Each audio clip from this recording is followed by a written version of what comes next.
प्रधानमंत्री की अध्यक्षता में हुई केंद्रीय कैबिनेट ने आज तरंगा हिल अंबाजी आबू रोड नई रेलवे लाइन को मंजूरी दी। इस परियोजना के द्वारा सरकार धार्मिक और पर्यटन केंद्र को मुख्य लाइन से जोड़ेगी।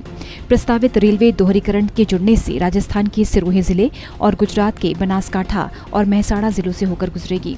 नई रेल लाइन के निर्माण से निवेश आकर्षित होगा, क्षेत्र का समग्र सामाजिक आर्थिक विकास होगा। इस परियोजना की जानकारी देते हुए केंद्रीय मंत्री अनुराग सिंह ठाकुर ने कहा कि इस योजना की अनुमानित लागत 2778.16 करोड़ रुपए है और 2026-27 तक काम पूरा हो जाएगा। ये परियोजना धार्मिक और पर्यटन केंद्र को मुख्य लाइन से जोड़ेगा, साथ ही मुख्य लाइन पर बोझ घटेगा। आज एक ऐतिहासिक निर्णय लिया गया है कि आबू, अंबाजी और तरंगा को रेलवे से नेटवर्क से जोड़ा जाएगा। 116 किलोमीटर की ये नई रेलवे लाइन मात्र 4 सालों में बनकर तैयार होगी।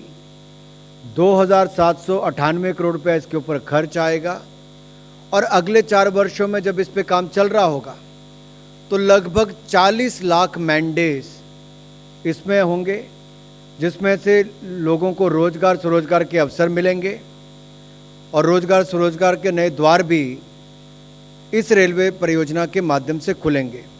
यही नहीं, जो हमारी मेहसाना पालनपुर की मेन लाइन है और डेडिकेटेड फ्रेट कॉरिडोर है, इन पर भी दबाव कम होगा, ट्रैफिक कम होगा जब ये नई रेलवे लाइन बनकर तैयार होगी।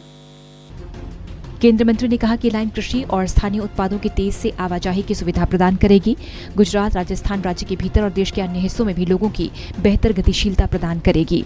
अंबाजी एक प्रसिद्ध महत्वपूर्ण तीर्थ स्थल है, भारत में 51 शक्तिपीठों में से एक है। हर साल गुजरात के साथ साथ देश के अन्य हिस्सों और विदेशों से लाखों भक्तों को आकर्षित करता है।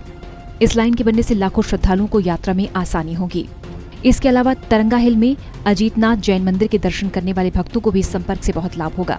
तरंगा हिल से अंबाजी और आबू रोड के बीच ये रेलवे नई लाइन 2 महत्वपूर्ण धार्मिक स्थलों से रेलवे के मुख्य नेटवर्क से जोड़ेगी।